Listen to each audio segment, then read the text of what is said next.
আসসালামু আলাইকুম। সংবাদে আপনাদের সবাইকে স্বাগত জানাচ্ছি। আমি ফিরোজ তোহা। শুরুতেই আরবে কেবলস সংবাদ শিরোনাম।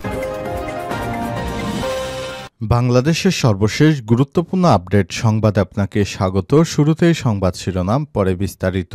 শুরুতেই জানাবো, বিএনপির দুই গ্রুপের সংঘর্ষ, প্রাণ গেল স্বেচ্ছাসেবক দল নেতার। কুমিল্লার নাঙ্গলকোটে বিএনপির দুই পক্ষের সংঘর্ষে হাজী সেলিমউদ্দিন ভূঁইয়া নামে এক স্বেচ্ছাসেবক দল নেতা নিহত হয়েছে। আজ আহত অবস্থায় তাকে উপজেলা স্বাস্থ্য কমপ্লেক্সে নিয়ে গেলে কর্তব্যরত চিকিৎসক তাকে মৃত ঘোষণা করেন। এরপর জানাবো, স্বৈরাচার আবারও দেশ দখলের চেষ্টা করছে বললেন তারেক রহমান।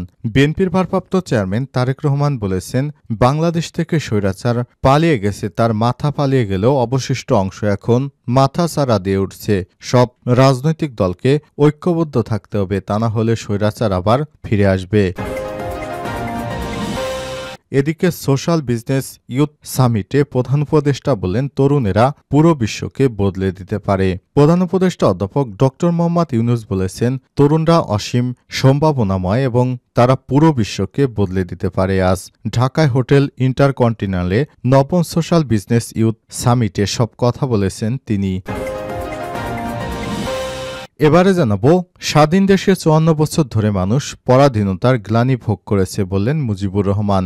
বাংলাদেশ জামাত ইসলামের নায়েবে আমির অধ্যাপক মুজিবুর রহমান বলেছেন, ১৯৭১ সালে মুক্তিযুদ্ধে বহু মানুষ যে লক্ষ্যকে সামনে রেখে জীবন উৎসর্গ করেছিল, সেই লক্ষ্য অর্জিত হয়নি। এদিকে ভারতের মদদে দুর্বিনীত হয়ে উঠছে ছাত্রলীগ। বিগত ফ্যাসিস্ট সরকারের আমলে ভারতে পালিয়ে যা শেখ হাসিনার দোসররা আবারও মাথাচাড়া দিয়ে উঠছে। তারা তাদের ঘাঁটি হিসেবে চট্টগ্রামকে বেছে নিয়েছে। বেশ কয়েকটি মিছিল মিটিং করেছে, তবে এখনও তারা ধরাছোঁয়ার বাইরে, এমনটাই জানিয়েছে আমার দেশ পত্রিকা। এবং সর্বশেষ জানাবো, পাকিস্তান আধা সামরিক বাহিনীর ১৮ সেনা নিহত। পাকিস্তানের দক্ষিণ পশ্চিম অঞ্চলীয় প্রদেশ বেলুচিস্তানে আতর্কিত হামলায় আধা সামরিক বাহিনীর ১৮ জন সেনা নিহত হয়েছে। এই ঘটনায় আহত হয়েছে আরও ৩ জন। আজ দেশটির পুলিশ ও স্থানীয় কর্মকর্তারা এসব তথ্য জানিয়েছে খবর আল আরাবিয়া। প্রিয় দর্শক, এতক্ষণ শুনছিলেন সংবাদ শিরোনাম, এবারে বিস্তারিত। তবে তার আগে বন্ধুরা, অনুরোধ থাকবে সংবাদটিতে একটি লাইক দিন। এই চ্যানেলে আপনি নতুন হয়ে থাকলে আমাদের সংবাদটি দেখতে দেখতে চ্যানেলটি সাবস্ক্রাইব করে রাখুন, যাতে করে বন্ধুরা আমাদের পরবর্তী লেটেস্ট আপডেট সংবাদগুলো সবার আগে আপনার কাছে পৌঁছে যায়। কমেন্ট করে আপনার মূল্যবান মতামত জানিয়ে দিন বন্ধুরা, আপনি বিশ্বের কোন দেশ থেকে বা বাংলাদেশের কোন স্থান থেকে আমাদের সংবাদটি দেখছেন এবং শুনছেন। এবারে বিস্তারিত। কুমিল্লায় বিএনপির দুই গ্রুপের সংঘর্ষ, প্রাণ গেল স্বেচ্ছাসেবক দল নেতার। কুমিল্লার নাঙ্গলকোটে বিএনপির দুই পক্ষের সংঘর্ষে হাজী সেলিমউদ্দিন ভূঁইয়া নামে এক স্বেচ্ছাসেবক দল নেতা নিহত হয়েছে। শনিবার ১ ফেব্রুয়ারি আহত অবস্থায় তাকে উপজেলা স্বাস্থ্য কমপ্লেক্সে নিয়ে গেলে চিকিৎসক তাকে মৃত ঘোষণা করেছেন। নিহত সেলিমউদ্দিন ভূঁইয়া ৫০, হেসাখাল ইউনিয়ন দাইমসাতি গ্রামের বাসিন্দা। তিনি হেসাখাল ইউনিয়ন জাতীয়তাবাদী স্বেচ্ছাসেবক দলের আহ্বায়ক। জানা গেছে, বিএনপির নির্বাহী কমিটির সদস্য মোবাশ্বের আলম ভূঁইয়া সমর্থিত বাঙ্গোড্ডা ইউনিয়ন যুবদলের কর্মী সম্মেলন ছিল শনিবার। এ নিয়ে বিকেলে ৩টার দিকে বাঙ্গোড্ডা বাদশা মিয়া স্কুল অ্যান্ড কলেজ মাঠে সম্মেলন হয়। প্রধান অতিথির ছিলেন বিএনপির নির্বাহী কমিটির সদস্য মোবাশ্বের আলম ভূঁইয়া। এ সময় শোডাউন দেয় সাবেক সংসদ সদস্য আব্দুল গফুর ভূঁইয়া সমর্থিত নেতাকর্মীরা। শোডাউনে উপস্থিত ছিলেন সাবেক সংসদ সদস্য আব্দুল গফুর ভূঁইয়া।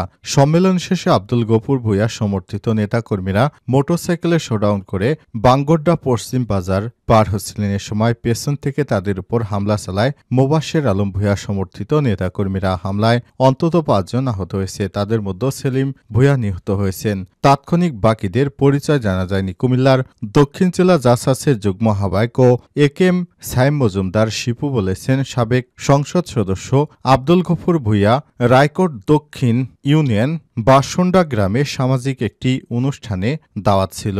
দাওয়াত শেষে গফুর ভূঁইয়া তাকে শিপু বলেন, কাকেরতলা অফিসে বিএনপির নেতাকর্মীদের সঙ্গে মতবিনিময় করবেন। বিকেলে মতবিনিময় সভায় আসার পথে বিএনপির অপরপক্ষ মোবাশ্বের আলম ভূঁইয়ার নেতাকর্মীরা হামলা চালায়। হামলায় নিহত হয়েছেন হেসাখাল ইউনিয়ন স্বেচ্ছাসেবক দলের আহ্বায়ক সেলিমউদ্দিন ভূঁইয়া। স্বৈরাচার আবার দেশ দখলের চেষ্টা করছে বললেন তারেক রহমান। বিএনপির ভারপ্রাপ্ত চেয়ারম্যান তারেক রহমান বলেছেন, বাংলাদেশ থেকে স্বৈরাচার এর মাথা পালিয়ে গেছে, কিন্তু অবশিষ্ট অংশ মাথাচাড়া দিয়ে উঠছে। তারা নিজেদের অবস্থান গুছিয়ে নিয়ে আবার দেশের দখল নেওয়ার চেষ্টা করছে। তাদের এই লক্ষ্যকে হাসিল করতে দেওয়া হবে না। এই অবস্থায় দেশ এবং দেশের মানুষকে রক্ষা করতে ঐক্যের বিকল্প নেই। ঐক্যবদ্ধভাবে বাংলাদেশকে সামনের দিকে এগিয়ে নিতে হবে। আর শনিবার বিকেলে ব্রাহ্মণবাড়িয়ার আশুগঞ্জ আব্বাস উদ্দিন খান সোহাগপুর মডেল কলেজ মাঠে জেলা বিএনপির সম্মেলনে ভার্চুয়ালি যুক্ত হয়ে প্রধান অতিথির বক্তৃতায় এসব কথা বলেছেন তারেক রহমান। এ সময় তিনি আরো বলেন, দেশকে পুনর্গঠনের জন্য বিএনপির পক্ষ থেকে ৩১ দফা দেয়া হয়েছে। এই দফার মাধ্যমে দেশের ভবিষ্যৎ প্রজন্মকে শিক্ষা, স্বাস্থ্য, শিল্পের বিকাশ ও বেকারত্ব দূরকরণ এবং কৃষির উন্নয়নে সকলের অধিকার নিশ্চিত করতে হবে। তিনি বলেছেন, বিগত ১৫ বছর জনগণের ভোট দেওয়ার অধিকার ছিল না, জবাবদিহি ছিল না, অস্ত্রের মুখে সব অধিকার কেড়ে নেওয়া হয়েছিল।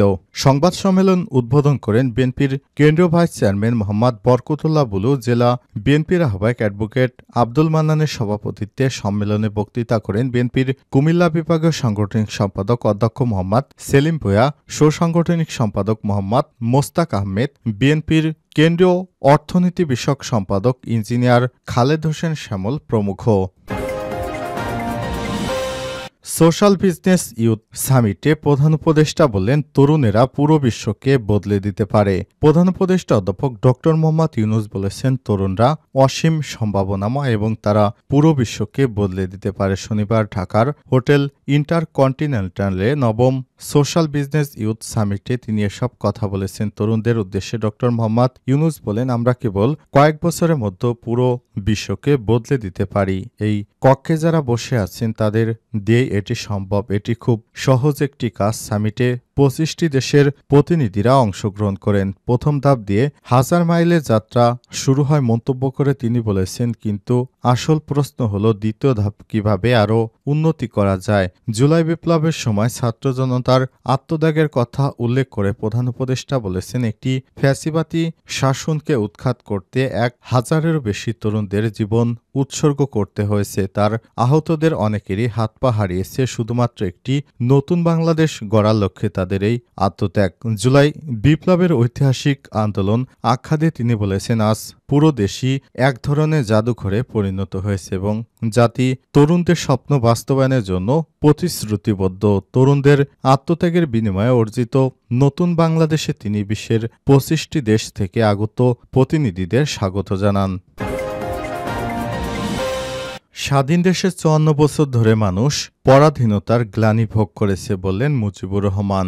বাংলাদেশ জামাত ইসলামের নায়েবে আমির সাবেক এমপি অধ্যাপক মুজিবুর রহমান বলেছেন, ১৯৭১ সালে মুক্তিযুদ্ধে বহু মানুষ যে লক্ষ্যকে সামনে রেখে জীবন উৎসর্গ করেছিল সেই লক্ষ্য অর্জিত হয়নি। দেশের মানুষ স্বাধীনতার সুফল পায়নি। স্বাধীনতার পরিবর্তে ৫৪ বছর ধরে মানুষ পরাধীনতার গ্লানি ভোগ করে চলেছে। শনিবার নাটোর জেলা পরিষদ মিলনায়তনে শ্রমিক কল্যাণ ফেডারেশন জেলা শাখার দ্বিবার্ষিক সম্মেলনে সব কথা বলেন তিনি বলেছেন, ৭১-এ মুক্তিযুদ্ধে যারা নেতৃত্ব দিয়েছিলেন তারা অর্জিত স্বাধীনতাকে অর্থবহ করতে পারেননি। তারা দেশে ন্যায় প্রতিষ্ঠা এবং বৈষম্য দূর করতে ব্যর্থ হয়েছেন। তাদের ব্যর্থতার কারণে অন্যায় অবিচারের বিরুদ্ধে জুলাই গণ অভ্যুত্থান হয়েছে। এই অভ্যুত্থানে আত্মত্যাগকারী শহীদদের রক্তঋণের উপর দাঁড়িয়ে তৃতীয় স্বাধীনতার হাতছানি আমাদের সামনে।